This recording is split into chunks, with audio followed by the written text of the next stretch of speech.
Asal mula burung kasuari. Di pedalaman Papua, hiduplah seorang pemuda bernama War yang tinggal di sebuah desa kecil dekat hutan.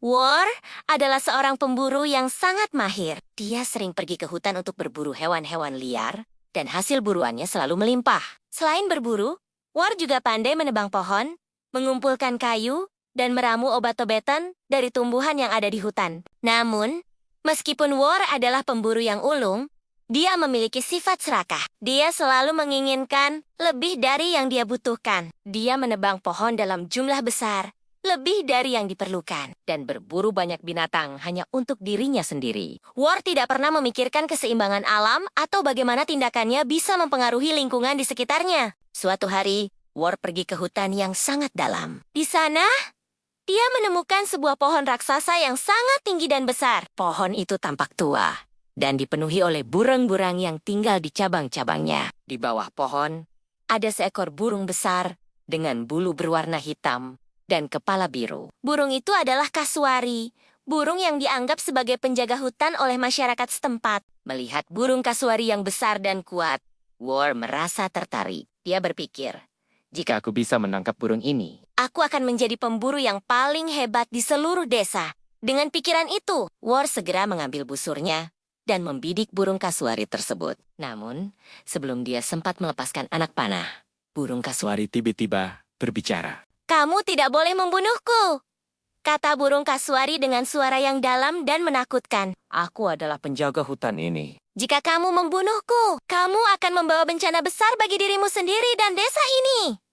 War terkejut mendengar burung kasuari bisa berbicara. Tetapi rasa ingin menangnya lebih besar daripada rasa takutnya. "Aku adalah pemburu terbaik di desa, dan aku akan membuktikannya dengan menangkapmu," kata War sambil melepaskan anak panahnya ke arah burung kasuari. Namun, burung kasuari dengan cepat menghindar, dan anak panah itu meleset. Burung kasuari kemudian berlari dengan kecepatan luar biasa ke dalam hutan. Merasa marah karena gagal, War berlari mengejar burung itu, menebang pohon-pohon yang menghalangi jalannya, dan memanah setiap hewan yang ia temui di sepanjang jalan. Semakin dalam War mengejar, semakin lebat hutan yang ia masuki, hingga akhirnya dia sampai di sebuah lembah yang dalam. Di sana, burung kasuari berhenti di depan sebuah batu besar. "Ini adalah kesempatan terakhirmu, pemburu," kata burung kasuari. "Jika kamu menghormati alam dan berhenti mengejarku, kamu akan selamat. Tapi, jika kamu bersikeras, nasibmu akan berubah selamanya."